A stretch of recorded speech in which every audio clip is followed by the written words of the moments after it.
nosotros inmediatamente pues desarrollamos esta agenda. Hablamos de los 62 años del ajusticiamiento de Trujillo, de la educación con más inversión y pobre cosecha, de Bukele en El Salvador totalmente fuera de control. ¿Cuál sería el impacto de las municipales y cuáles son los planes para la Cámara de Cuentas? Pretendemos abarcar esos temas si el tiempo lo permite. Pero tal y como destacaban nuestros compañeros de 5 a 7 de la mañana, a los que ahora se ha incorporado Víctor Gómez Casanova, tal y como ellos planteaban en esta formidable conversación con Juan Daniel Balcácer, pues hoy estamos conmemorando el 62 aniversario del ajusticiamiento de Trujillo. Juan Daniel Balcácer, el historiador que conversaba con ellos, es para mí el que ha tratado con mayor profundidad y objetividad el tema del ajusticiamiento de Trujillo. Mucha gente pretende escribir historia, pero la historia tiene sus bemoles. Tiene sus bemoles. La historia no es opinión. No es opinión. Es, digamos, un recuento crítico de los acontecimientos, pero verificables. Verificables. Entonces, una gran parte de nuestro edificio histórico está hecho sobre la base de opiniones, especulaciones, etcétera. En el caso de esa obra de Juan Daniel Balcácer sobre el ajusticiamiento, no creo que haya nada mejor ni más objetivo sobre esa temática. ¿Qué pasó? Bueno,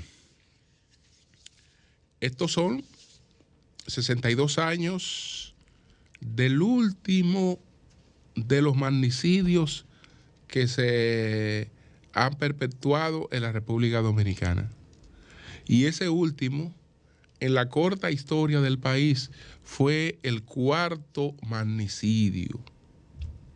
Fue el cuarto magnicidio, porque el primer magnicidio fue el del fusilamiento del presidente Pepillo Salcedo, del general Pepillo Salcedo, que fue un poco instigado por Ulises Francisco Espaillat, que convenció a Gaspar Polanco de la necesidad de salir físicamente de Pepillo Salcedo por el temor a que se produjera un regreso de Buenaventura Báez y que Pepillo Salcedo pudiera apoyar un regreso de Buenaventura Báez. Entonces se decidió esto fue en el año de 1869, pues fusilar al presidente Pepillo Salcedo. Ese fue el primer magnicidio que se efectuó en la República Dominicana. El segundo magnicidio fue el del 26 de julio. 26 de julio de 1899. Me refiero a la muerte de Lilis, a la muerte de Ulises Seró, que ocurrió en Moca, producto de una conspiración que encabezó Horacio Vázquez. Y entonces, tanto Jacobito de Lara como Mon Cáceres eran parte de esa trama para dar muerte a Lilis, que incluso si fracasaban intentando darle muerte en la casa de Jacobito de Lara, ya en las afueras, camino a Santiago, Horacio Vázquez tenía otra emboscada para producir el fusilamiento de Ulises Seró. Ese fue el segundo magnicidio. El tercer magnicidio fue la muerte de Moncáceres. Ese fue el tercer magnicidio, el de la muerte de Moncáceres, que fue en el año de 1911. Y de ahí, entonces, vamos a tener el ajusticiamiento de Trujillo, 30 años después de un régimen que se caracterizó por la represión, aunque también fue una etapa de progreso económico, pero sobre las reglas de una dictadura. Entonces, ¿quiénes salen de Trujillo? ¿Quiénes le dan muerte a Trujillo? Ocurre lo mismo en todas partes del mundo. Lo que ha ocurrido con todas las dictaduras. Terminan de la mano de la burguesía que ha emergido a la sombra de la dictadura, cuando ya la dictadura no representa otra cosa que un obstáculo para su desarrollo. Y entonces, como representa un obstáculo para su desarrollo, hay que salir de la dictadura. Por eso realmente la burguesía dominicana decide el complot contra Trujillo, que no era un complot de las 7 personas que fueron la noche del 30 de mayo de manera muy heroica, don Antonio Inver Barrera, Antonio de la Maza, Juan Tomás Díaz, Amado García Guerrero, Tunti Cáceres, Emiliano,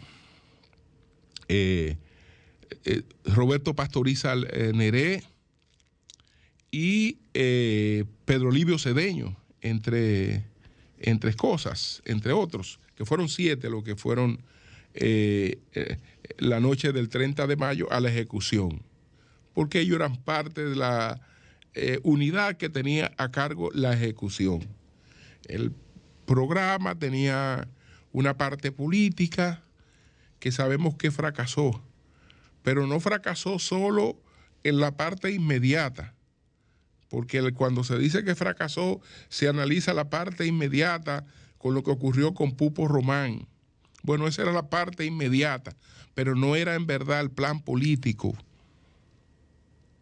El plan político de asumir el control del país y gobernarlo conforme a los intereses de una burguesía que quería expandirse, pues fracasaron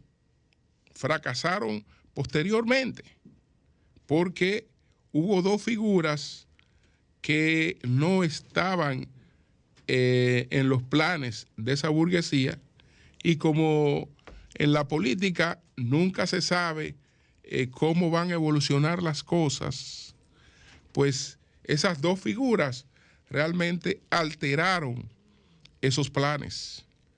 Y esas figuras fueron las que se levantaron como los líderes del país. Se pregunta que si Balaguer conocía o no del complot. No podía conocer del complot porque el complot también aspiraba a llevarse a Balaguer. Es decir, Balaguer no estaba en los planes de los complotados solamente para eliminarlo, para quitarlo del medio, no físicamente necesariamente, pero para anularlo.